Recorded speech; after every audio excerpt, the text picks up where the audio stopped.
सभी शिक्षक साथियों को मेरा नमस्कार। साथियों, मेरे YouTube चैनल में आप सभी का एक बार फिर से स्वागत है। साथियों, मिशन प्रेरणा के अंतर्गत उत्तर प्रदेश को प्रेरक प्रदेश बनाने का लक्ष्य रखा गया है, जिसके अंतर्गत आप 3 मॉड्यूल्स विकसित किए गए हैं: आधारशिला मॉड्यूल, ध्यानाकर्षण मॉड्यूल और शिक्षण संग्रह मॉड्यूल। पिछले माह में इन्हीं तीनों मॉड्यूल्स की आपकी ऑनलाइन ट्रेनिंग हुई गूगल मीट के माध्यम से, जिसमें आपके ARP ने आपको तीनों मॉड्यूल्स के बारे में विस्तार से चर्चा की, फिर तीनों मॉड्यूल्स के बारे में विस्तार से बताया। अब बात आती है ऑनलाइन ट्रेनिंग होने के बाद सभी जिलों में ऑनलाइन परीक्षा आयोजित की जा रही है। कुछ जिलों में ये परीक्षा हो चुकी है और कुछ जिलों में परीक्षा की प्रक्रिया चल रही है। इसी के क्रम में आज एक और जनपद में ये परीक्षा आयोजित की गई, जिसमें प्राथमिक स्तर पर 15 प्रश्न पूछे गए और उच्च प्राथमिक स्तर पर भी 15 प्रश्न पूछे गए।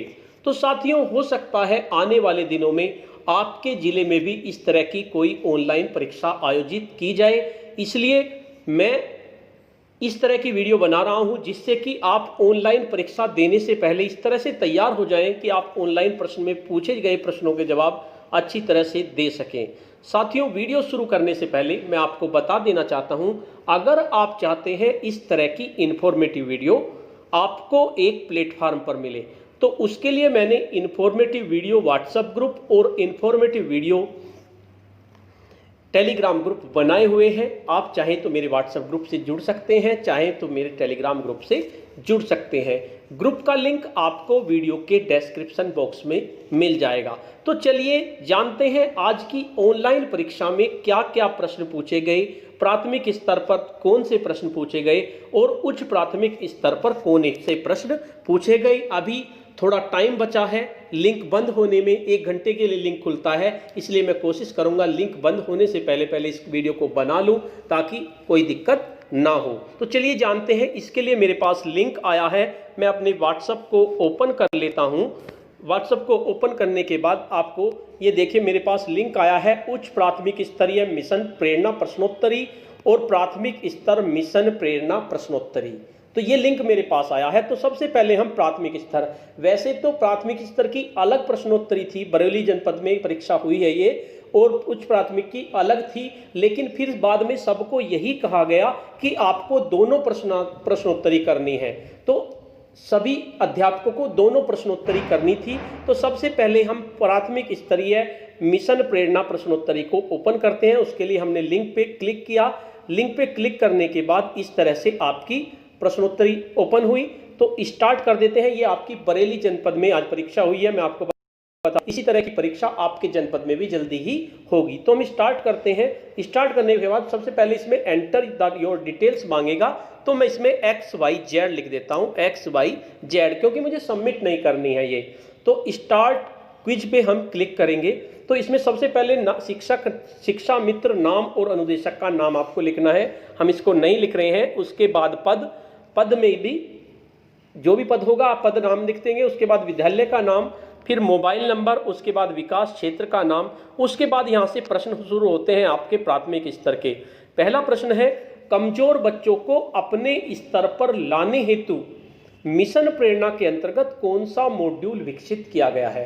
तो साथियों, जो कमजोर बच्चे हैं उनको अपने स्तर पर लाने के लिए उनकी तरफ हमें अपना ध्यान आकर्षण करना होगा, यानी कि उसके लिए हमें ध्यानाकर्षण मॉड्यूल पे ध्यान देना होगा।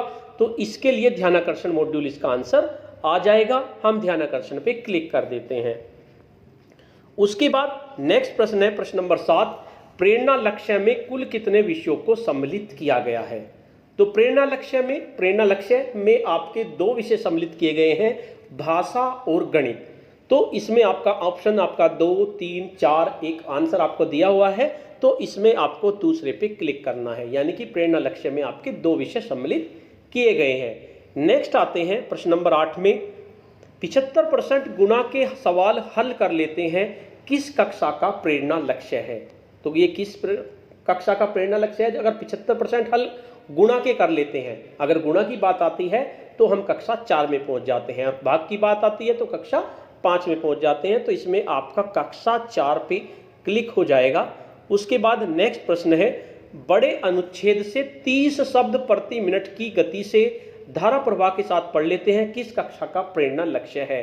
कक्षा 3, कक्षा 5, कक्षा 4, इनमें से कोई नहीं। सोचिए आपका कौन सा हो सकता है। मैंने पहली वीडियो में बताया था, अगर 30 की बात हो तो 3 और 20 की बात हो तो 2।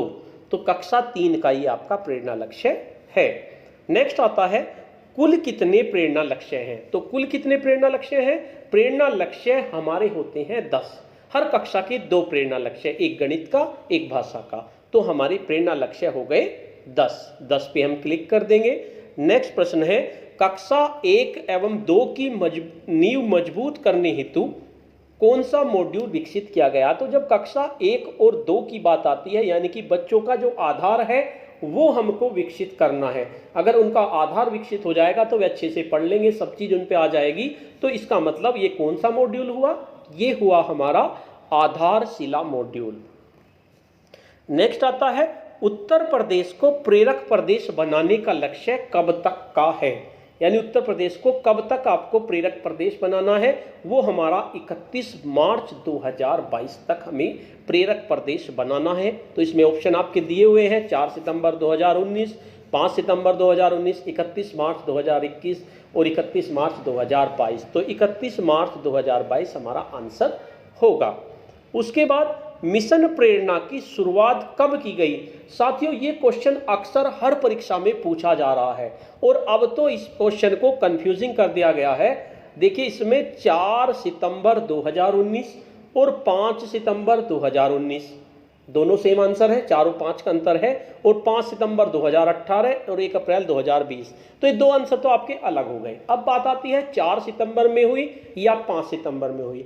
तो मैं आपको बता दूं, सभी जब हम पढ़ते हैं तो उसमें लिखा है शिक्षक दिवस पर इसकी शुरुआत हुई, लेकिन ये शिक्षक दिवस की पूर्व संध्या पर इसकी शुरुआत हुई थी। यानी 4 सितंबर की शाम को इसकी शुरुआत हुई थी। मुख्यमंत्री श्री योगी आदित्यनाथ जी ने शुरुआत की थी शिक्षक दिवस की पूर्व संध्या पर। तो इसका आंसर होगा 4 सितंबर 2019। तो इस पे आप इसमें क्लिक कर देंगे। नेक्स्ट आता है ARP की फुल फॉर्म क्या है? तो ARP की फुल फॉर्म क्या होगी? आपकी एकेडमिक रिसोर्स पर्सन। एक से दे रखे हैं सारे, advance resource person, academic resource person, advance recovery person और एकेडमिक रिकवरी पर्सन। तो साथियों, नीचे के जो 2 ऑप्शन हैं वैसे तो सही हैं, बहुत अच्छे लगे मुझे। एडवांस रिकवरी पर्सन आपको भी देख के सुनकर हंसी आ रही होगी, और एकेडमिक रिकवरी पर्सन ये तो ज़्यादा ही अच्छा आंसर है, एकेडमिक रिकवरी पर्सन। लेकिन इसका सही आंसर आपका एकेडमिक रिसोर्स पर्सन ही होगा। तो कौन सा होगा? Academic resource person. तो इस पे आप क्लिक कर देंगे। उसके बाद बात आती है, मानक के अनुसार एक न्याय पंचायत में कुल कितने संकुल शिक्षक होने चाहिए? तो मैंने एक आदेश देखा था, उसमें लिखा था कि एक न्याय पंचायत में 5 संकुल शिक्षक होने चाहिए। तो मेरे हिसाब से तो इसका आंसर 5 ही सही होगा। तो हम 5 पे ही लगा देते हैं। वैसे आप इसका कंफर्म कर लेना। वैसे मैंने एक आदेश में देखा था, मुझे याद आ रहा है, इसका आंसर 5 ही होगा। तो ये प्राइमरी स्तर का आपकी परीक्षा हुई। मैं इसको सबमिट नहीं कर रहा हूं क्योंकि अभी 2-3 मिनट बची हुई हैं। आंसर 10 of 15, यानी आपने 10-15 में दिए। मैंने ऊपर के जो 5 प्रश्न थे वो जनरल उसके थे कि हमें अपना पद नाम भरना है। तो ये इस तरह से आपका ये प्राथमिक स्तर का, लेकिन वहां पर जूनियर स्तर का भी दूसरे शिक्षकों को करना था। प्राथमिक वालों को प्राथमिक का भी करना था और जूनियर का भी करना था। तो इस तरह स्तर बना के वहां पर परीक्षा की गई। अब हम दूसरे पे जाते हैं, ये आपने कर लिए हैं। अब हम दूसरा लिंक ओपन करते हैं। दूसरा लिंक देखते हैं क्या है हमारा। दूसरा लिंक है हमारा उच्च प्राथमिक स्तरीय मिशन प्रेरणा प्रश्नोत्तरी। इस पे हम क्लिक करते हैं तो देखते हैं ये भी खुल रही है। भाई थोड़ा ही टाइम बचा है, तो ये XYZ में इसमें भर देता हूं। स्टार्ट क्विज से आपका शिक्षक या अनुदेशक का नाम इसमें आ जाएगा, दूसरा पद आ जाएगा, विद्यालय का नाम आ जाएगा, विकास क्षेत्र का और मोबाइल नंबर। यहां से आते हैं मिशन प्रेरणा के अंतर्गत कौन सा मॉड्यूल नहीं है, यानी कि कौन सा मॉड्यूल आपका नहीं है। तो मिशन प्रेरणा के अंतर्गत 3 मॉड्यूल आपके विकसित किए गए हैं, आधारशिला, ध्यानाकर्षण और आपका आधारशिला, ध्यानाकर्षण और शिक्षण संग्रह। अब इसमें क्या है? कायाकल्प कौन सा मॉड्यूल नहीं है? कायाकल्प, गुणवत्ता निरीक्षण और ई पाठशाला। ये तो बड़ा गड़बड़ हो गया कि किस तरह के आंसर इन्होंने दिए हैं। मॉड्यूल्स तो वास्तव में इनमें से कोई से भी नहीं है, लेकिन कायाकल्प भी हो रहा है विद्यालयों में, निरीक्षण भी हो रहे हैं, ई पाठशाला भी मिशन प्रेरणा के अंतर्गत ही चल रही है।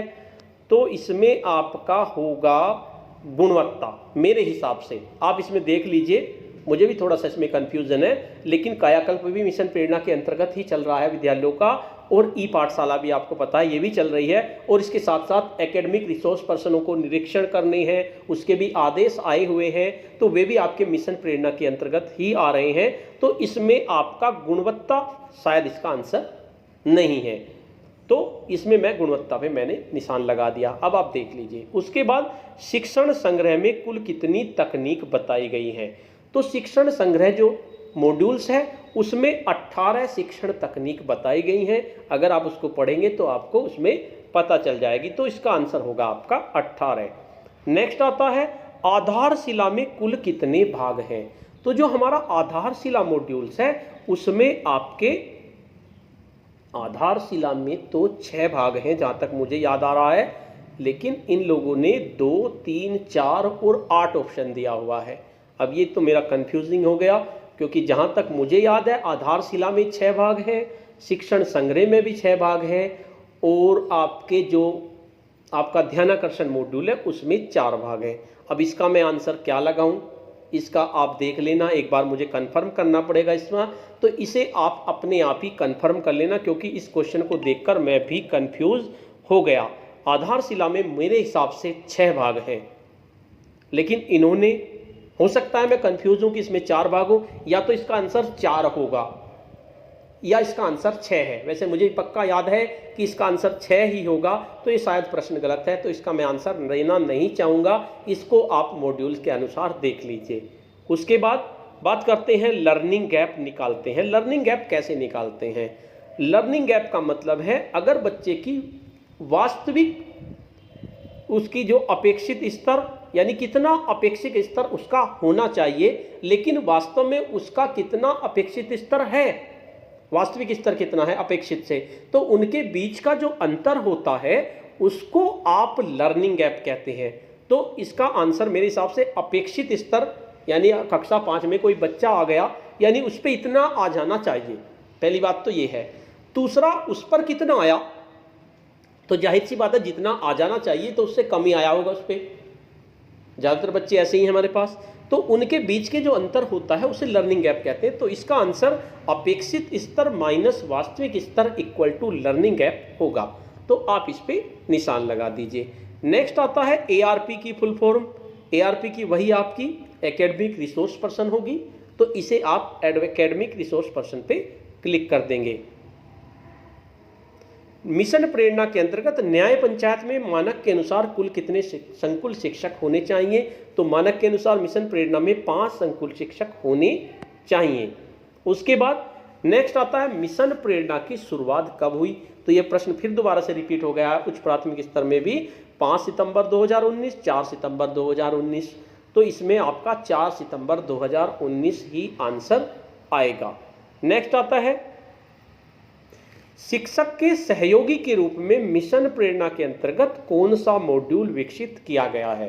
तो शिक्षक का जो सहयोगी है, यानी शिक्षक का सहयोग जिसमें आपकी शिक्षक डायरी के बारे में बताया गया हो, उस शिक्षक डायरी के साथ साथ आपको वे जो प्रपत्र बनाने हैं शिक्षक की, उनकी मदद की गई हो, आपके टीचिंग प्लान की मदद की बताई गई हो, तो वो सारा आपके शिक्षण संग्रह मॉड्यूल्स के अंतर्गत आता है। तो इसका आंसर आपका शिक्षण संग्रह मॉड्यूल होगा। उसके बाद प्रेरक प्रदेश बनाने का लक्ष्य कब तक है। तो जो प्रेरक प्रदेश बनाने का लक्ष्य है वो आपका 31 मार्च 2022 तक रखा गया है। तो ये आपका आंसर होगा 31 मार्च 2022। उसके बाद वर्तमान में ई पाठशाला का कौन सा फेज संचालित है। तो साथियों वर्तमान में ई पाठशाला का फेज 2 संचालित है और आज से फेज 2 का द्वितीय सप्ताह शुरू हो गया है। ये आपका 21 सितंबर से फेज 2 स्टार्ट हुआ था। तो आपका फेज 2 यानी कि इसमें आपका दूसरा आंसर सही होगा। तो इस तरह से ये परीक्षा हुई बरेली जनपद में। मैं इसको सबमिट नहीं कर रहा हूँ, लिंक बंद होने वाला है और इसको मैं परीक्षा होने के बाद अपने चैनल पे अपलोड करूंगा, ताकि आप सभी लोग भी जान लें कि कौन कौन से प्रश्न बरेली जनपद में आए। परीक्षा आपकी समाप्त हो चुकी है लगभग, तो इस तरह से आपको इसी तरह के प्रश्न आपकी परीक्षा में भी आएंगे। सबसे बड़ी बात यह है, बरेली जनपद में अभी 5-7 दिन पहले परीक्षा हुई थी जिसमें 18 प्रश्न पूछे गए थे, लेकिन अब पुनः बरेली जनपद में परीक्षा हुई है। यानी कि किसी किसी जनपद में 2 बार परीक्षा हो चुकी है, किसी किसी जनपद में 1 बार परीक्षा हुई है, और बहुत से जनपद ऐसे भी हैं जहां परीक्षा होने वाली है, वहां पर अभी तक परीक्षा नहीं हुई है। तो साथियों, आपको ये वीडियो कैसी लगी? अगर आपको ये वीडियो अच्छी लगी तो इस वीडियो को लाइक कीजिए, शेयर कीजिए और वीडियो पे कमेंट्स कीजिए। और अगर आप मेरे चैनल पे नए हैं, पहली बार मेरे चैनल को विजिट कर रहे हैं, तो चैनल को सब्सक्राइब कर लीजिए तथा इसके साथ साथ बेल के आइकन को प्रेस कर दीजिए, जिससे कि आपको नेक्स्ट वीडियो का नोटिफिकेशन मिल सके। और अगर आप चाहते हैं इस तरह की इंफॉर्मेटिव वीडियो, जैसे बेसिक शिक्षा विभाग संबंधित वीडियो, आपकी ऑनलाइन प्रश्नावली संबंधित वीडियो, शिक्षण योजना से संबंधित वीडियो, या आपकी दीक्षा और मानव संपदा संबंधित वीडियो, अगर आप चाहते हैं आपको एक प्लेटफॉर्म पर मिले, तो उसके लिए मैंने इन्फॉर्मेटिव वीडियो व्हाट्सएप ग्रुप और इन्फॉर्मेटिव वीडियो टेलीग्राम ग्रुप बनाए हुए हैं। आप चाहें तो इनको, मेरे ग्रुप को ज्वाइन कर सकते हैं। ग्रुप का लिंक आपको वीडियो के डिस्क्रिप्शन बॉक्स में मिल जाएगा। धन्यवाद।